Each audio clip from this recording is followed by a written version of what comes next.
कि जो मनुष्य अहंकार रहित हो, कपिल की इस कथा को पढ़ता अथवा सुनता है, वह सूर्य के समान देदीप्यमान होता हुआ 1000 उपवास का फल प्राप्त करता है। ठीक है, तो यहाँ पर उसने क्या किया था कि अपने भाव बदल लिए, परिणाम बदल लिए, तो उसको कितना ज़्यादा पुण्य का संचय हुआ। इतनी सारी संपत्ति जो उसे मिल गई और राम जी के दर्शन करने मिले, ऐसे ही नहीं मिल गए उसे। उसने जो अपने आप को परिवर्तित किया, है ना? तो वो परिवर्तन से जो पुण्य मिला, उससे वह सब कुछ, उसके सारे दुःख उसके दूर हो गए। ठीक है, तो इसलिए इस कथा को पढ़ने से हमारे भी दुखों का क्षय होगा, ये मानना चाहिए। तो अगला हमारा अध्याय शुरू होगा 36 पर्व। देखते हैं यहाँ पर क्या कह रहे हैं। तदनंतर घोर अंधकार से व्याप्त और बिजली की चमक से भीषण वर्षा काल दुष्काल के समान जब क्रम क्रम से व्यतीत हो गया तथा स्वच्छ शरद ऋतु आ गई, तब राम ने वहां से प्रस्थान करने का विचार किया। तो उस राम नगरी जो कि यक्षों ने बसाई थी वर्षा काल के समय, उसी समय यक्षों का अधिपति आकर राम से कहता है कि हे देव, हमारी जो कुछ त्रुटि रह गई हो वह क्षमा कीजिए, क्योंकि आप जैसे महानुभावों के योग्य समस्त कार्य करने के लिए कौन समर्थ है। यक्षाधिपति के ऐसा कहने पर राम ने भी उससे कहा कि आप भी अपनी समस्त परतंत्रता को क्षमा कीजिए, अर्थात आपको इतने समय तक मेरी इच्छा अनुसार जो प्रवृत्ति करनी पड़ी उसके लिए क्षमा कीजिए। है ना? तो एक सद्पुरुष जो होगा वो दूसरे की तकलीफ को ज्यादा समझेगा बजाय अपनी के लिए। राम के इस वचन से यक्षाधिपत अत्यंत प्रसन्न हुआ। उसने बहुत काल तक वार्तालाप कर नमस्कार किया, राम के लिए स्वयं प्रभ नाम का अद्भुत हार दिया, गले में डालने का हार दिया। लक्ष्मण के लिए उगते सूर्य के समान देदीप्यमान 2 मणिमय कुंडल दिए और सीता के लिए महामांगलिक देदीप्यमान चूड़ामणि, चूड़ामणि हाथ में पहनने का एक मोटा कंगन तथा महाविनोद करने में समर्थ एवं इच्छा अनुसार शब्द करने वाली वीणा दी। तदनंतर जब वे इच्छा अनुसार वहां से चले गए, तब यक्षराज ने कुछ शोक युक्त हो अपनी नगरी संबंधी माया समेट ली। इधर राम भी कर्तव्य कार्य करने से हर्षित हो ऐसा मान रहे थे मानो मुझे उत्कृष्ट मोक्ष ही प्राप्त हो गया हो।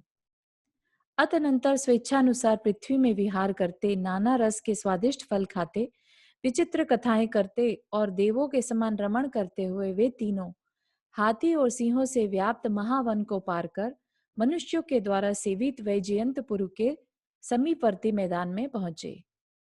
तदनंतर जब सूर्य अस्त हो गया, दिशाओं का समूह अंधकार से आवृत हो गया और आकाश रूपी आंगन नक्षत्रों के समूह से व्याप्त हो गया, तब वे क्षुद्र मनुष्यों को भय उत्पन्न करने वाले पश्चिमोत्तर दिग्भाग में नगर के समीप ही किसी इच्छित स्थान में ठहर गए। है ना? तो ऐसा नहीं है कि वो लोग अपना कैंपिंग बैकपैक लेके चल रहे हैं, उनके पास बिछाने के लिए कुछ है या ओढ़ने के लिए कुछ है या कवर करने के लिए कुछ है, कुछ भी नहीं लेके गए, सिर्फ चलते जा रहे हैं बस। जहां जगह मिली, जहां ठीक लगा वहां ठहर गए। अतनंतर इस नगर का राजा पृथ्वीधर नाम से प्रसिद्ध था और उसकी रानी का नाम इंद्राणी था, जो कि स्त्रियों के समस्त योग्य समस्त गुणों से सहित थी। उन दोनों के वनमाला नाम की अत्यंत सुंदरी पुत्री थी। वनमाला बाल्य अवस्था से ही लक्ष्मण के गुण श्रवण कर उसमें अनुरक्त थी। इसके माता पिता ने सुना कि राम अपने पिता दशरथ से के दीक्षा लेने के समय कथित वचनों का पालन करने के लिए लक्ष्मण के साथ कहीं चले गए हैं। तब उन्होंने इंद्रनगर के राजा के बाल मित्र नामक अत्यंत योग्य सुंदर पुत्र के लिए वनमाला देने का निश्चय किया, कि उन्हें लगा कि अब तो कोई पॉसिबिलिटी नहीं है, तो हमें अपनी पुत्री को किसी और के लिए निश्चय कर लेना चाहिए। जिसके हृदय में लक्ष्मण विद्यमान थे, ऐसी वनमाला ने जब यह समाचार सुना तो वह विरह से भयभीत हो इस प्रकार चिंता करने लगी कि वस्त्र से कंठ लपेटकर वृक्ष पर लटक कर भले ही मर जाऊंगी, परंतु अन्य पुरुष के साथ समागम को प्राप्त नहीं होंगे। मैं किसी कार्य के बहाने सायकाल के समय वन में जाकर आज ही निर्विघ्न रूप से मृत्यु प्राप्त करूंगी। हे भगवान सूर्य, आप जाओ और रात्रि को जल्दी भेजो। मैं अतिशय दीन हो हाथ जोड़कर आपके चरणों में पड़ती हूँ। जाकर रात्रि से कहो कि तुम्हारी आकांक्षा करती हुई यह दुखिनी दिन को वर्ष के समान समझती है, इसलिए जल्दी जाओ। इस प्रकार विचार कर उपवास धारण करने वाली वह बाला सूर्यास्त होने पर माता पिता की आज्ञा प्राप्त कर उत्तम रथ पर सवार हो सखी जनों के साथ वैभव पूर्वक वन देवी की पूजा करने के लिए गई। मतलब घर से तो ये बता के गई कि मैं वन देवी की पूजा करने जा रही हूँ। भाग्य की बात, जिस रात्रि में तथा वन के जिस प्रदेश में राम सीता और लक्ष्मण पहले से जाकर ठहरे थे, उसी रात्रि में उसी स्थान पर वनमाला भी जा पहुंची। वहां उसने वन देवता की पूजा की। तदनंतर जब सब लोग अपना अपना कार्य पूरा कर निशंक हो सो गए, तब जिसके पैर रखने का भी शब्द नहीं हो रहा था, ऐसी वनमाला वन की मृगी की नाई उस शिविर से निकलकर निर्भय हो आगे चली। तत्पश्चात वनमाला के शरीर से निकलने वाली अत्यंत मनोहर सुगंध को सूंघकर हर्षित हो लक्ष्मण इस प्रकार विचार करने लगे। जैसे कि मृगी के अंदर कस्तूरी की स्मेल होती है, ऐसे ही उनको उस वनमाला के शरीर से सुगंधित आ रही थी, सुगंधी, कि यहाँ कोई ज्योति की रेखा के समान मूर्ति दिखाई पड़ती है। हो सकता है वह कोई उच्च कुलीन श्रेष्ठ कुमारी हो। बहुत भारी शोक के भार से इसका मन पीड़ित हो रहा है और दुख दूर करने का दूसरा उपाय नहीं देखती हुई यह बेचैन हो रही है। निश्चित यह मनचाही वस्तु के न मिलने से आत्मघात करना चाहती है, अतः छिपकर इसकी चेष्टा देखता हूँ। इस प्रकार विचार कर कौतुक भरे लक्ष्मण चुपचाप वट वृक्ष के नीचे उस प्रकार खड़े हो गए जिस प्रकार की कल्प वृक्ष के नीचे कोई देव खड़ा होता है। तदनंतर जिसकी चाल हंसी के समान थी, जो स्तनों के भार से झुकी हुई सी जान पड़ती थी, जिसका मुख चंद्रमा के समान था तथा जिसका उदर अत्यंत कृश था, ऐसी वनमाला भी उसी वृक्ष के नीचे पहुंची। उसे उस प्रकार की देख लक्ष्मण ने विचार किया कि इसके शब्दों से ठीक ठीक मालूम तो करूं कि इसे किससे कार्य है। अभी तक उसे समझा नहीं कि वो क्यों इतना यहाँ पर आई है। तदनंतर जल के समान स्वच्छ वर्ण वाले वस्त्र से फांसी लगाकर वह कन्या योगियों का भी मन हरण करने में समर्थ वाणी से इस प्रकार कहने लगी कि अहो, इस वृक्ष के निवासी देवताओं, सुनिए, मैं आपके लिए नमस्कार करती हूँ, आप मुझ पर प्रसन्नता कीजिए। तो देखने वाली बात यह है कि राजकुमारी होकर भी जरूरी नहीं है कि हर इच्छित वस्तु मिल ही जाए, है ना। नहीं मिल रही है तो वो तकलीफ में होकर और अपने आप को खत्म करने की बात सोच रही है। तो एक तरह से उसको अनिष्ट संयोग या इष्ट वियोग हो रहा है, तो वो किसी के साथ भी हो सकता है। कुमार लक्ष्मण इस वन में अवश्य ही विचरण करते होंगे, सो उन्हें प्रयत्न पूर्वक देखकर आप लोग मेरी ओर से उनसे कहें। तो वन देवता से कह रही है कि तुम्हारे विरह में कुमारी वनमाला अत्यंत दुखी होकर तथा तुम ही में मन लगाकर मृत्युलोक को प्राप्त हुई। वट वृक्ष पर कपड़े से अपने आप को टांगकर तुम्हारे निमित्त प्राण छोड़ती हुई उस कृशांगी को हमने देखा है, और यह कह गई है कि हे नाथ, यद्यपि मेरे इस जन्म में आपने समागम नहीं किया है, तो अन्य जन्म में प्रसन्नता करने के योग्य हो, कि अभी इस जन्म में नहीं मिले तो अगले जन्म में सही। इतना कहकर वह ज्यों ही शाखा पर फांसी बांधती है, त्यों ही घबराए हुए लक्ष्मण ने उसका आलिंगन कर यह कहा कि हे मूर्खे, यह कंठ तो मेरी भुजाओं के आलिंगन के योग्य है। हे सुमुखी, तू इसमें यह वस्त्र की फांसी क्यों सजा रही है? मैं वही लक्ष्मण हूँ। हे परम सुंदरी, यहाँ फांसी छोड़ो। हे बालिके, यदि तुझे विश्वास न हो तो जैसा सुन रखा हो वैसा देख लो। इस प्रकार कहकर सांत्वना देने में निपुण लक्ष्मण ने जिस प्रकार कोई कमल से फेन को दूर करता है, उसी प्रकार उसके हाथ से फांसी छीन ली। तदनंतर नेत्रों को चुराने वाले रूप से सुशोभित लक्ष्मण को मंतर दृष्टि से देखकर वह कन्या लज्जा से युक्त हो गई। नव समागम के कारण कुछ कुछ कांपती हुई वनमाला परम आश्चर्य को प्राप्त हो इस प्रकार विचार करने लगी कि क्या मेरे संदेश वचनों से परम दयालुता को प्राप्त हुई वन देवियों ने ही मुझ पर प्रसन्नता की है, जिन्होंने मेरे निकलते हुए प्राण रोके हैं। ऐसे ये प्राणनाथ दैव योग से ही यहाँ आ पहुंचे। दैव योग मतलब भाग्य से। इस प्रकार विचार करती और कुछ कुछ पसीने को धारण करती हुई वनमाला लक्ष्मण का आलिंगन पाकर अत्यधिक सुशोभित हो रही थी। तदनंतर इधर कोमल तथा महासुगंधित फूलों की उत्कृष्ट शैया पर पड़े राम की जब निद्रा हटी, तो उन्होंने लक्ष्मण की ओर दृष्टि डाली। लक्ष्मण को न देखकर वे उठे और सीता से पूछने लगे कि देवी, यहाँ लक्ष्मण क्यों नहीं दिखाई देता? सायंकाल के समय तो वह फूल और पत्तों से हमारी शैया कर यहीं पास में सोया था, पर अब यहाँ दिखाई नहीं दे रहा है। सीता ने उत्तर दिया कि हे नाथ, आवाज देकर बुलाइए। तब राम ने यथाक्रम से उच्च वाणी में इस प्रकार शब्द कहे कि हे लक्ष्मण, तू कहाँ चला गया? आओ आओ, हे तात, हे बालक, हे अनुज, कहाँ हो? शीघ्र आवाज दो। राम की आवाज सुन लक्ष्मण ने हड़बड़ाकर उत्तर दिया कि हे देव, अब यह आता हूँ। इस प्रकार उत्तर देकर वे वनमाला के साथ अग्रज के समीप आ पहुंचे। अग्रज है बड़ा भाई। उस समय स्पष्ट ही आधी रात थी, चंद्रमा का उदय हो चुका था और कुमुदों के गर्भ से मिलकर सुगंधित तथा शीतल वायु बह रही थी। तदनंतर जिसने कमल के समान सुंदर हाथों से अंजलि बांध रखी थी, वस्त्र से जिसका सर्व शरीर आवृत था, आवृत मतलब कवर्ड, लज्जा से जिसका मुख नम्रीभूत हो रहा था, जो समस्त कर्तव्य को जानती थी तथा परम विनय को धारण कर रही थी, ऐसी वनमाला ने आकर राम तथा सीता के चरण युगल को नमस्कार किया। तदनंतर लक्ष्मण को स्त्री सहित देख सीता ने कहा कि हे कुमार, तुमने तो चंद्रमा के साथ मित्रता कर ली। मतलब वो बहुत सुंदर थी तो ऐसा बोल रही है। राम ने सीता से कहा, हे देवी, तुम किस प्रकार जानती हो? इसके उत्तर में सीता ने कहा, हे देव, मैं मैं समान प्रवृत्त चेष्टा से जानती हूँ, सो सुनिए। जिस समय चंद्रमा चंद्रिका अर्थात चांदनी के साथ आया, उसी समय लक्ष्मण भी इस बाला के साथ आया। इससे स्पष्ट है कि इसकी चंद्रमा के साथ मित्रता है। जैसा आप समझ रही हैं, बात स्पष्ट ही है। इस प्रकार कहते हुए लक्ष्मण लज्जा से कुछ नतानन हो पास ही में बैठ गए।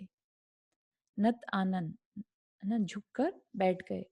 इस प्रकार जिनके नेत्र कमल विकसित थे, जो आनंद से विभोर थे, जिनके मुख रूपी चंद्रमा अत्यंत प्रसन्न थे, जो सुशील थे, आश्चर्य से सहित थे, देवों के समान कांति के धारक थे, तथा जिनकी निद्रा नष्ट हो गई थी, ऐसे वे सब स्थान की अनुकूलता को प्राप्त मंद हास्य युक्त कथाएं करते हुए वहां सुख से विराजमान थे।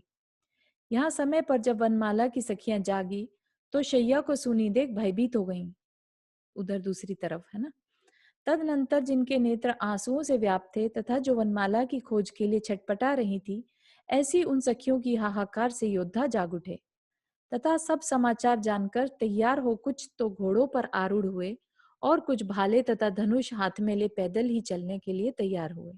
इस प्रकार जिनके चित्त घबरा रहे थे, जो भय और प्रीति से युक्त थे तथा जो शीघ्र गति में वायु के बच्चों के समान जान पड़ते थे, ऐसे योद्धा समस्त दिशाओं को आच्छादित कर दौड़े।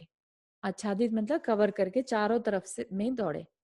तदनंतर कितने ही योद्धाओं ने वनमाला के साथ बैठे हुए उन सबको देखा और देखकर शीघ्रगामी वाहनों से चलकर शेष जनों के लिए इसकी खबर दी। तदनंतर समस्त समाचार को ठीक ठीक जानकर जो अत्यधिक हर्षित हो रहे थे, ऐसे कुछ योद्धाओं ने पृथ्वीधर राजा के लिए भाग्य वृद्धि की सूचना दी। तो ये तो बहुत ही उनके लिए हर्ष की बात हो गई कि जिसको वो वनमाला चाहती थी वो उन्हें मिल गया। उन्होंने कहा कि हे प्रभु, उपायारंभ से रहित होने पर भी आज आपके नगर में स्वयं ही महारत्नों का खजाना प्रकट हुआ है। आज आकाश के बिना मेघ के ही वर्षा पड़ी है तथा जोतना बखेरना आदि क्रियाओं के बिना ही खेत से धान्य उत्पन्न हुआ है। आपका जामाता, जामाता मतलब जमाई, लक्ष्मण नगर के निकट ही वर्तमान है तथा प्राण छोड़ने की इच्छा करने वाली वनमाला के साथ उसका मिलाप हो गया है। सीता सहित राम भी, जो कि आपको अत्यंत प्रिय हैं, इंद्राणी सहित इंद्र के समान यही सुशोभित हो रहे हैं। इस प्रकार कहने वाले भृत्यों के प्रिय सूचक वचनों से जिसके हृदय में सुख का झरना फूट पड़ा था, ऐसा राजा पृथ्वी पर हर्ष अतिरेक से क्षण भर के लिए मूर्छित हो गया। तदनंतर सचेत होने पर जो परम हर्ष को प्राप्त था तथा जिसका मुख रूपी चंद्रमा मंद मुस्कान से धवल हो रहा था, ऐसे राजा ने उन भृत्यों के लिए बहुत भारी धन दिया। वह विचार करने लगा कि अहो, मेरी पुत्री का बड़ा भाग्य है कि जिससे उसका यह अनिश्चित मनोरथ स्वयं ही पूर्ण हो गया। समस्त जीवों को धन, इष्ट का समागम तथा जो भी आत्म सुख का कारण है, वह सब पुण्य योग से प्राप्त होता है। जिसके बीच में 100 योजन का भी अंतर प्रसिद्ध है, वह इष्ट वस्तु पुण्यात्मा जीवों को मुहूर्त मात्र में प्राप्त हो जाती है ना। तो 1 योजन बराबर में 4 किलोमीटर या 6 किलोमीटर ऐसा रहता है। तो सोचो 100 योजन मतलब 400 या 600 किलोमीटर दूर की जो चीज थी, लक्ष्मण को तो वो दूर मान रहे थे ना। तो और वो कैसे अंतर मुहूर्त में प्राप्त हो गई। उन्हें बिल्कुल इस बात की सोच नहीं थी कि वो उसी जंगल में उस समय पर घूम रहे होंगे। इसके विपरीत जो प्राणी पुण्य से रहित है वे निरंतर दुखी रहते हैं तथा उनके हाथ में आई हुई भी इष्ट वस्तु दूर हो जाती है। अटवियों के बीच में पहाड़ की चोटी पर विषम मार्ग तथा समुद्र के मध्य में भी पुण्यशाली मनुष्यों को इष्ट समागम प्राप्त होते रहते हैं। इस प्रकार विचार कर उसने स्त्री को उठाया और उसके लिए हर्ष अतिरेक के कारण कष्ट से निकलने वाले वचनों के द्वारा सब समाचार कहा। उस सुमुखी ने कहीं स्वप्न तो नहीं देख रही हूं, इस आकांक्षा से बार बार पूछा और उत्पन्न हुए निश्चय से वह स्वसंवेद्य सुख को प्राप्त हुई। स्वसंवेद्य मतलब स्व संवेदन करने वाला सुख, मतलब खुद को अंदर में फील हो जो वैसा सुख। तदनंतर जब स्त्री के होठ के समान लाल लाल कांति को धारण करने वाला सूर्य उदित हो रहा था, तब प्रेम से भरा सर्व बंधुओं से सहित परम कांति से युक्त और परम प्रिय समागम देखने के लिए उत्सुक राजा पृथ्वीधर उत्तम हाथी पर सवार हो चला। आठों पुत्रों से सहित वनमाला की माता भी मनोहर पालकी पर सवार हो पति के मार्ग में चली। इसके पीछे राजा की आज्ञानुसार सेवकों के द्वारा अत्यधिक हितकारी वस्त्र तथा गंध माला आदि समस्त मनोहर पदार्थ ले जाए जा रहे थे। तदनंतर दूर से ही विकसित नेत्र कमलों के धारी राम को देखकर राजा पृथ्वीधर हाथी से उतरकर आदर के साथ उनके साथ पहुंचा। तत्पश्चात विधि विधान के वेता तथा शुद्ध हृदय के धारक राजा ने बड़े प्रेम से राम लक्ष्मण का आलिंगन कर उनसे तथा सीता से कुशल समाचार पूछा। जिसके नेत्रों से स्नेह टपक रहा था तथा जो सब प्रकार का आचार जानने में निपुण थी, ऐसी रानी ने भी राम लक्ष्मण से कुशल पूछकर सीता का आलिंगन किया। उन सब ने राजा रानी का यथा योग्य सत्कार किया, सो ठीक है, क्योंकि वे इस विषय में अतिशय निपुणता को प्राप्त थे। तो राजा रानी के लिए वैसे तो क्या ही था उनके पास, वहां पर खुद भी तो वो सन्यासियों की तरह रह रहे थे, लेकिन यथा योग्य इसीलिए वर्ड यूज किए, यथा योग्य जो भी पॉसिबल था। तदनंतर जो वीणा बांसुरी मृदंग आदि के शब्द से सहित था, जो शोभ को प्राप्त हुए समुद्र की तुलना कर रहा था और जिसमें बंदी जनों के द्वारा उच्चारित विरुदावली का नाद गूंज रहा था, ऐसा संगीत का शब्द होने लगा। तो जो उनके लोग आए थे वो सब खूब इंजॉय करने लगे, एकदम नाचने गाने लगे। जिसमें आए हुए समस्त इष्ट जनों का सत्कार हो रहा था तथा नृत्य करने वाले मनुष्यों के चरण निक्षेप से जिसमें भूतल कांप रहा था, ऐसा वह महान उत्सव संपन्न हुआ। तुरही के शब्द से जिनमें प्रतिध्वनि गूंज रही थी, ऐसी दिशाएं हर्ष से ओतप्रोत हो मानो परस्पर वार्तालाप ही कर रही थी। अतनंतर धीरे धीरे जब वह महोत्सव शांत हुआ, तब उन्होंने स्नान भोजन आदि शरीर संबंधी सब कार्य किए। तदनंतर जो हाथी घोड़ों पर बैठे हुए सैकड़ों सामंतों से घिरे थे, मृगतुल्य पैदल सिपाहियों का बड़ा दल जिनके साथ था, उत्साह उत्साह से भरा राजा पृथ्वीधर जिनके आगे आगे चल रहा था, चतुर्वंदी जन जिनके आगे मंगल ध्वनि कर रहे थे, जिनके वक्षस्थल हारों से सुशोभित थे, जो अमूल्य वस्त्र धारण किए हुए थे, जिनके शरीर हरी चंदन से लिप्त थे, जो उत्तम रथ पर सवार थे, जिन्होंने नाना रत्नों के किरणों के संपर्क से इंद्रधनुष उठ रहे थे, चंद्र और सूर्य के समान जिनके आकार थे, जिनके गुणों का वर्णन करना अशक्य था, सौधर्म तथा ईशान इंद्र के समान जिनकी कांति थी, जो अत्यधिक आश्चर्य उत्पन्न कर रहे थे, जिनके गले में वरमालाएं पड़ी थी, सुगंधि के कारण जिनके आसपास भ्रमरों ने मंडल बांध रखे थे, जिनके मुख चंद्रमा के समान थे तथा जो विनीत आकार को धारण कर रहे थे, ऐसे राम लक्ष्मण ने नगर में प्रवेश किया। है ना, कितना सुंदर वर्णन किया ना, कितने सुंदर ओज के साथ, औरा के साथ वो राम लक्ष्मण थे। जिस प्रकार पहले यक्षों के द्वारा निर्मित नगर में इच्छा अनुसार भोग भोगते हुए वे रमण करते थे, उसी प्रकार राजा पृथ्वीधर के नगर में भी वे इच्छा अनुसार उत्कृष्ट भोग भोगते हुए रमण करने लगे। गौतम स्वामी कहते हैं, जिनके चित्त पुण्य से सुसंस्कृत हैं तथा जो सूर्य के समान दीप्ति के धारक हैं, ऐसे मनुष्य सघन वनों में पहुंचकर भी सहसा उत्कृष्ट गुणों से युक्त पदार्थों को प्राप्त कर लेते हैं। है ना, तो अपने को यहाँ पर बार बार पुण्य की महिमा पता चलती है कि कितनी जरूरी है पुण्य अपने साथ होना। तो इस तरह से वनमाला का वर्णन करने वाला 36वां पर्व पूरा हुआ। तो अभी इसमें नेक्स्ट में भी सेम ही इनका चलता रहेगा अभी। वनवास के समय में और क्या-क्या इनके साथ घटना घटी। अतनंतर एक दिन राजा पृथ्वीधर सभा मंडप में सुख से विराजमान थे। पास ही में राम भी सभा को अलंकृत कर रहे थे तथा उन्हीं से संबंध रखने वाली कथा चल रही थी कि इतने में दूर मार्ग से आने के कारण जिसका शरीर खिन्न हो रहा था, ऐसा एक पत्रवाहक आया और राजा को प्रणाम कर बैठने के बाद उसने शीघ्र ही एक पत्र समर्पित किया। तो अभी वो उन्हीं के घर में रह रहे हैं, पृथ्वीधर राजा के घर पर। वह पत्र जिसे दिया जाना था उसके नाम से अंकित था। राजा ने पत्रवाहक से पत्र लेकर संधि विग्रह को अच्छी तरह जानने वाले जो लेखक मुंशी के लिए सौंप दिया। वह लेखक, जो लिखने वाला, सब लिपियों के जानने में निपुण था। राजा के नेत्र द्वारा सम्मान प्राप्त कर उसने वह पत्र खोला, एक बार स्वयं बांचा और फिर उच्च स्वर से इस प्रकार बांच कर सुनाया। बांचना मतलब पढ़ना, स्वयं बांचा और फिर बांच कर सुनाया, जोर से बोलना। उसमें लिखा था कि जो इंद्र के समान उदार प्रभाव का धारक तथा बुद्धिमान है, लक्ष्मीमान है तथा नम्री भूत राजाओं के लिए सुख देने वाला है, ऐसा राजा अतिवीर्य स्वस्ति रूप है, मंगल रूप है।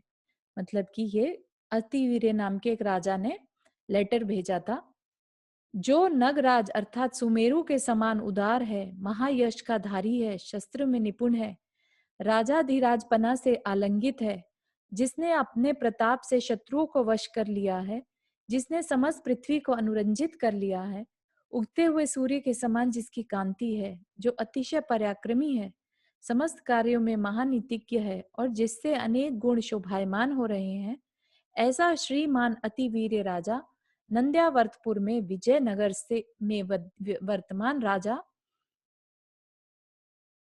ऐसा श्रीमान अतिवीर्य राजा नंद्यावर्तपुर, जहां वो रहता है, से विजयनगर में वर्तमान राजा पृथ्वीधर को, अभी जहां पर राम उनके साथ ठहरे हैं, जिनके साथ, वहां पर कह रहे हैं कि राजा पृथ्वीधर को लेख में लिखित अक्षरों से कुशल समाचार पूछता हुआ आज्ञा देता है कि इस पृथ्वी पर तल पर मेरे जो सामंत हैं वे खजाना और सेना के साथ मेरे पास हैं, जिनके हाथ में नाना प्रकार के शस्त्र दे दीप्यमान है तथा जो एक सदृश विभूति के धारक हैं, ऐसे मलेच्छ राजा अपनी अपनी चतुरंग सेना के साथ यहाँ आ गए हैं, कि मेरे पास आ गए हैं।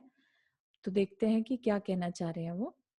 जो महाभोगी और महाप्रतापी हैं तथा जिनका मन हजार गुणों से आकर्षित है, ऐसा राजा विजय शार्दुल भी अंजनगिरी के समान आभा वाले 800 हाथियों तथा वायु के पुत्र के समान चपल 3000 घोड़ों के साथ आज हमारे पास आ गया है। बहुत भारी उत्साह के देने वाले तथा नीति निपुण बुद्धि के धारक, जो मृग ध्वज, रणोर्मी, कलब और केसरी नाम के अंग देश के राजा हैं, वे भी प्रत्येक 600 हाथियों और 5000 घोड़ों के समावृत हो आ पहुंचे हैं।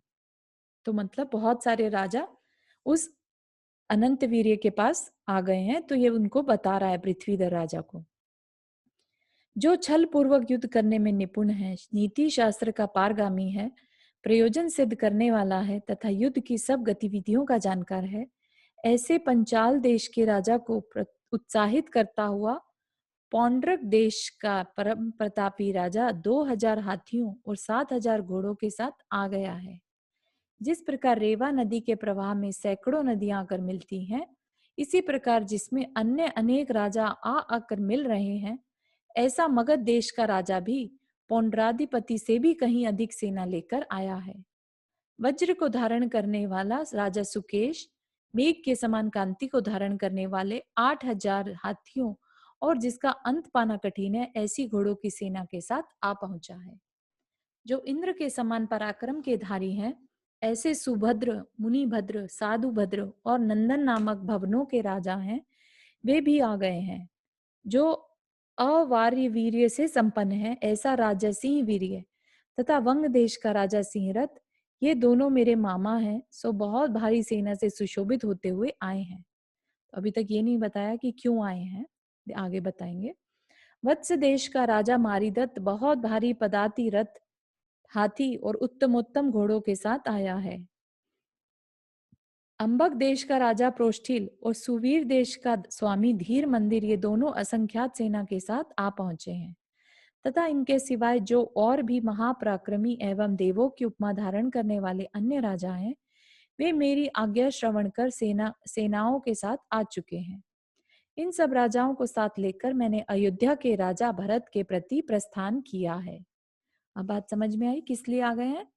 कि राजा भरत जो है अयोध्या के राजा, उसके अगेंस्ट युद्ध करने के लिए। सो तुम्हारी प्रतीक्षा कर रहा है, अतः तुम्हें पत्र देखने के बाद तुरंत ही यहाँ आना चाहिए।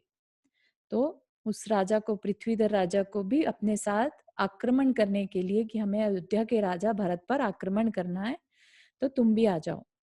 तुम्हारी मुझ में प्रीति ही ऐसी है कि जिससे आप दूसरे कार्यों के प्रति दृष्टि भी नहीं डालेंगे। जिस प्रकार किसान वर्षा को बड़े आदर से देखते हैं, उसी प्रकार हम भी तुम्हें बड़े आदर से देखते हैं। इस प्रकार पत्र बांचे जाने पर राजा पृथ्वीधर जब तक कुछ नहीं कह पाए कि तब तक उसके पहले ही लक्ष्मण ने कहा कि हे भद्र, हे समीचीन बुद्धि के धारक दूत, तुझे मालूम है कि राजा अतिवीर्य के उस तरह रुष्ट होने में भरत की कैसी चेष्टा कारण है। मतलब कि वो इस तरह से क्यों ऐसा कर रहा है, क्यों उस पे आक्रमण करने के लिए उद्यत है।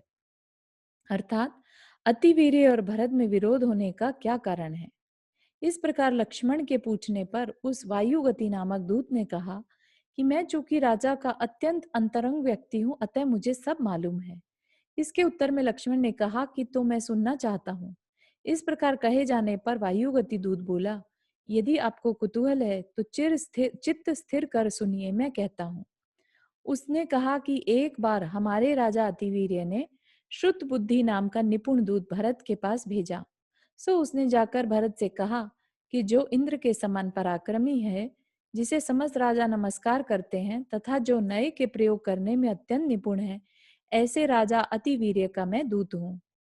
जो मनुष्यों में सिंह के समान है तथा जिससे भयभीत होकर शत्रु रूप मृग अपनी वसतिकाओं में निद्रा को प्राप्त नहीं होते, चार समुद्र ही जिसकी कटी मेखला है, ऐसी समस्त पृथ्वी स्त्री के समान बड़ी विनय से जिसकी आज्ञा का पालन करती है, जो उत्तम क्रियाओं का आचरण करने वाला है और सब ओर से जिसकी आत्मा अत्यंत बलिष्ठ है, ऐसे राजा पृथ्वी पर मेरे मुख में स्थापित किए हुए अक्षरों से आपको आज्ञा देते हैं। मतलब दूत के थ्रू आज्ञा भिजवाई कि हे भरत, तू शीघ्र ही आकर मेरी दासता स्वीकृत कर, अथवा अयोध्या छोड़ समुद्र के उस पार भाग जा। मतलब या तो अयोध्या छोड़ दे या मेरी दासता स्वीकार कर। पहले के ऐसे ही होता था ना, जिनको बहुत घमंड होता था अपने स्ट्रेंथ पे, तो वो दूसरे राजाओं को कंट्रोल करा करते थे। तदनंतर जिसका शरीर क्रोध से व्याप्त हो रहा था तथा उठी हुई दावानल के समान जिसका प्रतिकार करना कठिन था, ऐसा शत्रुघ्न तीक्ष्ण वाणी में बोला कि अरे दूत, राजा भरत उसकी भृत्यता को उस तरह अभी हाल स्वीकृत करते हैं कि जिस तरह उसका यह कहना ठीक सिद्ध हो जाए। राजा भरत उसकी भृत्यता को उसी तरह अभी हाल स्वीकृत करते हैं कि जिस तरह उसका यह कहना ठीक सिद्ध हो जाए। अयोध्या छोड़ने की बात कही सो अभ्युदय को धारण करने वाले राजा भरत अयोध्या को मंत्रियों पर छोड़ क्षुद्र मनुष्यों को वश करने के लिए अभी हाल समुद्र के पार जाते हैं। परंतु मैं तुझसे कह रहा हूं कि जिस प्रकार मदोन्मत्त हाथी के प्रति गधे की गर्जना उचित नहीं जान पड़ती, उसी प्रकार भरत के प्रति तेरे स्वामी की यह गर्जना बिल्कुल ही उचित नहीं है। अथवा उनके यह वचन स्पष्ट ही उनकी मृत्यु को सूचित करते हैं। जान पड़ता है वह उत्पात रूपी भूत से ग्रस्त हैं अथवा वायु रोग से वशीभूत हैं, कि उनका दिमाग नहीं चल रहा है। अथवा वैराग्य के योग से पिता राजा दशरथ के तपोवन के लिए चले जाने पर दुष्टों से घिरा तुम्हारा राजा ग्रह से आक्रांत हो गया है। इस यद्यपि मोक्ष की आकांक्षा से पिता रूपी अग्नि शांत हो चुकी है, तथापि मैं उस अग्नि से निकला हुआ एक तिलगा हूँ। सो तेरे राजा को अभी भस्म करता हूँ। मतलब कि मेरे पिता इस समय हमारे साथ नहीं है, तो भी मेरी भी अग्नि कम नहीं है। बड़े बड़े हाथियों के रुधिर रूपी पंख से जिसके गर्दन के बाल लाल हो रहे थे, ऐसे सिंह के शांत हो जाने पर भी उसका बच्चा हाथियों का विघात करता ही है। इस प्रकार जलते हुए बांसों के बड़े वन के समान भयंकर वचन कहकर तेज से समस्त सभा को ग्रस्ता हुआ शत्रुघ्न जोर से हंसा और बोला कि बयाने के समान अल्पवीर्य मतलब अतिवीर्य के इस कुदूत का तिरस्कार शीघ्र ही किया जाए। बयाने के समान मतलब कि एक भेंट के स्वरूप, उसके कुदूत का तिरस्कार करके भेजो कि वो हमारी तरफ से भेंट होगी अतिवीर्य को। शत्रु के इस प्रकार कहते ही क्रोध से भरे योद्धाओं ने उस दूत के दोनों पैर पकड़कर उसे घसीटना शुरू किया, जिससे वह पीटे जाने वाले अपराधी कुत्ते के समान कांय कांय करने लगा। इस तरह नगरी के मध्य तक घसीटकर उसे छोड़ दिया। तदनंतर दुखी दुर्वचनों से जला तथा धूलि से धूसर हुआ वह दूत वहां से चला गया। तदनंतर जो समुद्र के समान गंभीर थे, परमार्थ के जानने वाले थे, तथा जो दूत के पूर्वोक्त अपूर्व वचन सुनकर कुछ क्रोध को प्राप्त हुए थे, ऐसे श्रीमान राजा भरत शत्रुघ्न भाई और मंत्रियों के साथ ले शत्रु का प्रतिकार करने के लिए नगरी से बाहर निकले, अतिवीर्य से लड़ने के लिए। वह सुनकर मिथिला का राजा कनक, क्योंकि जनक भी दीक्षा ले ली थी, तो कनक बचा वहां पर, तो कनक भी बड़ी भारी सेना लेकर भरत से आ मिला तथा भक्ति में तत्पर रहने वाले सिंहोदर आदि राजा भी आ पहुंचे। इस प्रकार जो पिता के समान प्रजा की रक्षा करते थे तथा जो न्याय नीति में निपुण थे, ऐसे राजा भरत बड़ी भारी सेना से युक्त हो नंद्यावर्त नगर की ओर चले। अतिवीर्य राजा जो था उसके ऊपर आक्रमण कर दिया।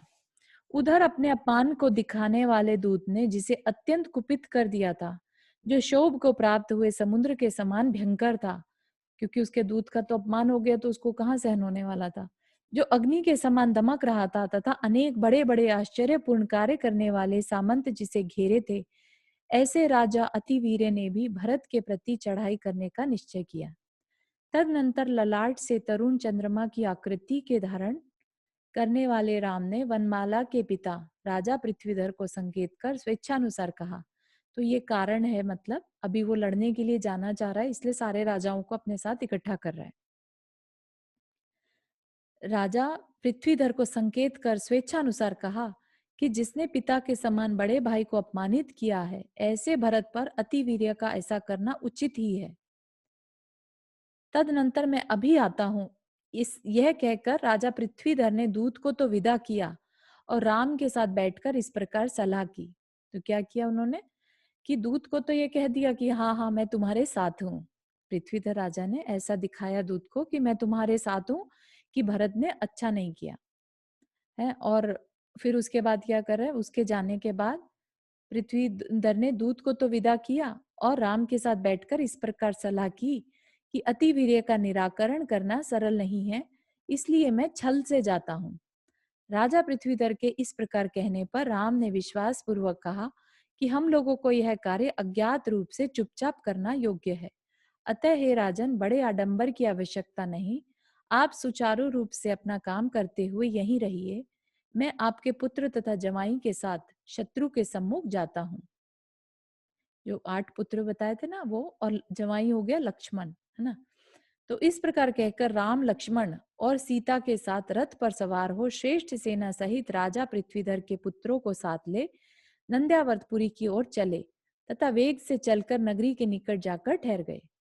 वहां स्नान भोजन आदि शरीर संबंधी कार्य कर चुकने के बाद राम लक्ष्मण और सीता की पृथ्वीधर के पुत्रों के साथ निम्न प्रकार सलाह हुई। सलाह के बीच सीता ने राम से कहा कि हे नाथ, यद्यपि आपके समीप मुझे कहने का अधिकार नहीं है, क्योंकि सूर्य के रहते हुए क्या तारा शोभा देते हैं, तथापि हे देव, हित की इच्छा से प्रेरित हो कुछ कह रही हूँ सो ठीक ही है, क्योंकि वंश की लता से उत्पन्न हुआ मणि भी तो ग्राह्य होता है। सीता ने कहा, यह अतिवीर्य अत्यंत बलवान, बड़ी सेना, भारी सेना से सहित तथा क्रूरतापूर्ण कार्य करने वाला है, सो भरत के द्वारा कैसे जीता जा सकता है ना। क्योंकि बहुत ज्यादा उसने भारी सेना इकट्ठी कर ली ना, खुद की भी और बाकी राजाओं की भी। अतः शीघ्र ही उसके जीतने का उपाय सोचिए, क्योंकि सहसा प्रारंभ किया हुआ कार्य संचय में पड़ जाता है। यद्यपि 3 लोक में भी ऐसा कार्य नहीं है जो आप तथा लक्ष्मण के असाध्य हो, किंतु जो कार्य प्रकृत कार्य को न छोड़कर प्रारंभ किया जाता है वही प्रशंसनीय होता है। मतलब कि जो जो कार्य प्रकृत कार्य को न छोड़कर प्रारंभ किया जाता है वही प्रशंसनीय होता है। बहुत ज्यादा यहाँ पे समझ नहीं आया, किसी और को अगर शेयर करना है तो बताइए यहाँ पर।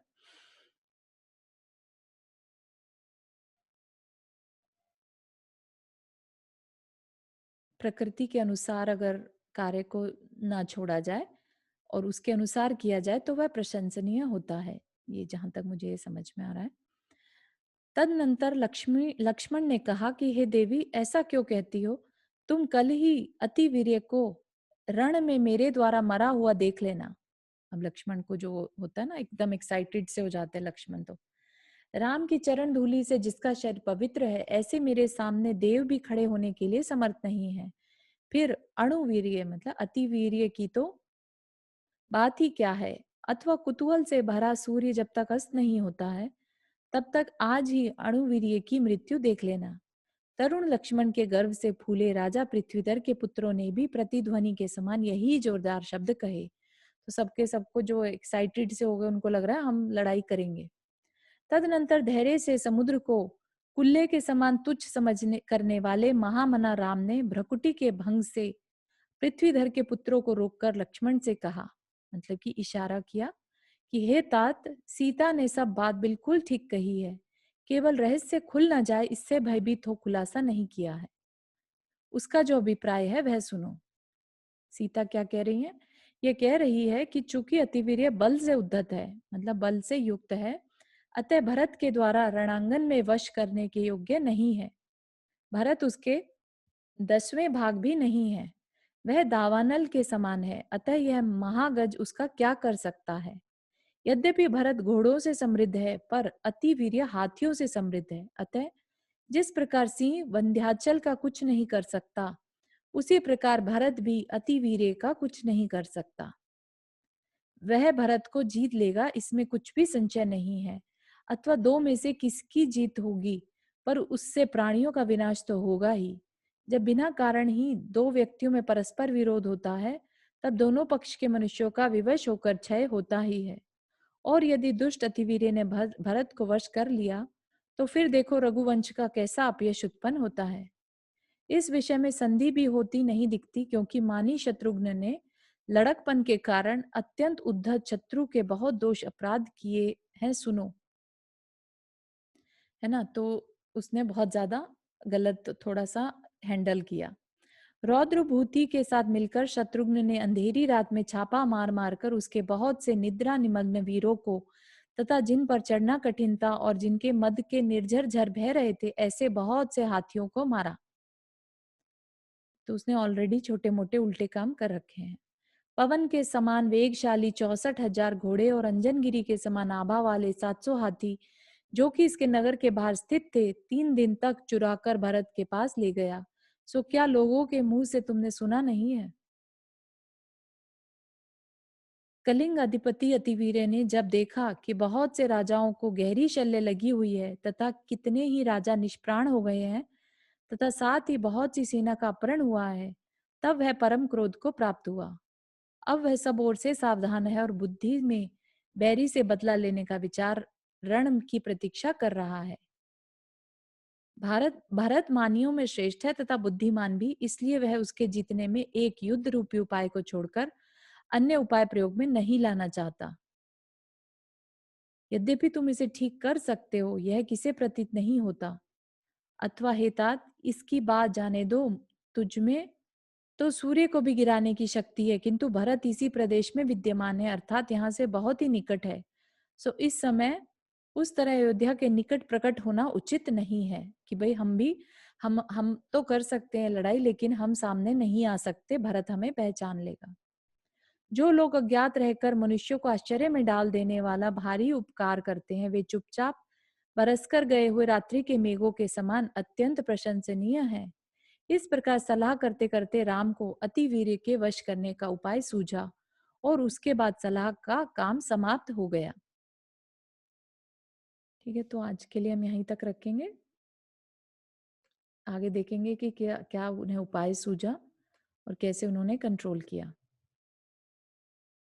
किसी को कोई प्रश्न? चारू, ये जो लक्ष्मण की जो वनमाला, ये भी उनके साथ चल रही है, राम सीता के साथ? नहीं नहीं नहीं, साथ नहीं चल रही है, वो तो अपने ही घर में है। अच्छा अच्छा, अभी हाँ, तो उन्हीं अभी के तो घर में है वहीं वो। पर ही थे ना, अभी तक तो कुछ हुआ ही नहीं। राइट राइट, हाँ राइट, हाँ। अभी तो सिर्फ जो युद्ध शुरू हो गया अचानक से, तो उसको डील कर रहे हैं। ओके ओके, हम्म। या, थैंक्स। No problem. और किसी को कोई प्रश्न?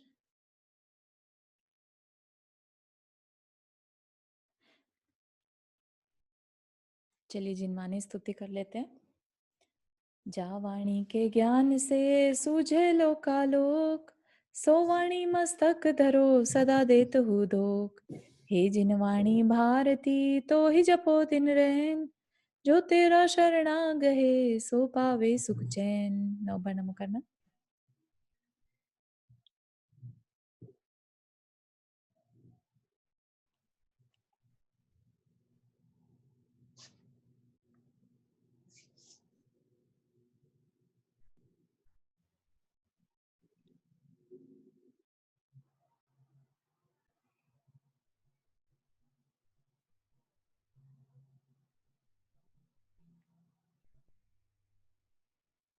चलिए सभी को जय जिनेन्द्र।